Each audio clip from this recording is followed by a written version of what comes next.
છોટાઉદેપુરના તરખેડા ગામે રોડ રસ્તાના અભાવે ગર્ભવતી મહિલાનું મૃત્યુ થતા આપ ધારાસભ્યએ ગામની મુલાકાત લીધી હતી। સાથે જ મૃતક મહિલાના પરિવારને ₹51,000ની આર્થિક સહાય કરી હતી।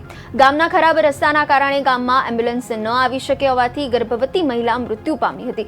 ત્યારે આપ ધારાસભ્યએ વર્તમાન સરકાર પર આક્ષેપો કર્યા હતા અને મહિલાના મૃત્યુ માટે સરકારને જવાબદાર ઠેરવી હતી। ધારાસભ્યએ વધુમાં જણાવ્યું હતું કે ગર્ભવતી મહિલાનું તંત્રની બેદરકારીના કારણે મૃત્યુ થયું છે, જેથી જવાબદારો સામે કાર્યવાહી કરવામાં આવે તેવી માંગ ઉઠી છે।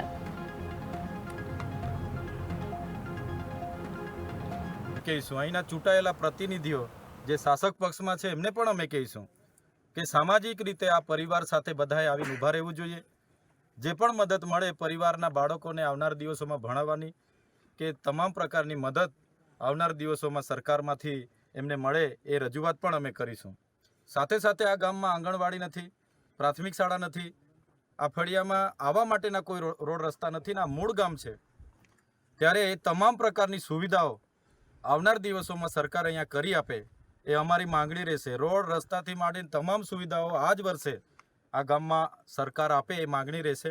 એ ગામડા બધા ફળિયામાં વસેલા છે અને એ ફળિયામાં કેવી રીતના રસ્તા થાય એનું આયોજન બધા સાથે મળી સરપંચોને સાથે મળીને પૂછીને ભવિષ્યમાં કયા રસ્તા લેવા પડે જરૂરિયાતવાળા એ રસ્તાઓનું માર્કિંગ થાય। મને એવો ખ્યાલ છે કે ત્યાં સુધી વડાપ્રધાન ગ્રામીણ રોજગાર યોજનામાં કામો થયેલા છે, પણ વડાપ્રધાન ગ્રામીણ સડક યોજનામાં આ વિસ્તારના ગામડાઓનો સમાવેશ થાય તો જ રસ્તો સારો થઈ શકે। બાકી ગુજરાત સરકારની કોઈ તાકાત નથી કે આ વિસ્તારમાં રહી ગયેલા જે વંચિતો છે એને રસ્તો આપી શકે। મૂળ જંગલની જમીનનો પ્રશ્ન આવવાનો એટલે વડાપ્રધાન ગ્રામીણ સડક યોજનામાં જ આ વિસ્તારના તમામ રસ્તાઓ લેવા જોઈએ અને એના માટે બધા આગેવાનો ભેગા થઈને ક્યાં ક્યાં કેવું કરવું એ સંયુક્ત રીતે કલેક્ટિવલી એની રજૂઆત અમે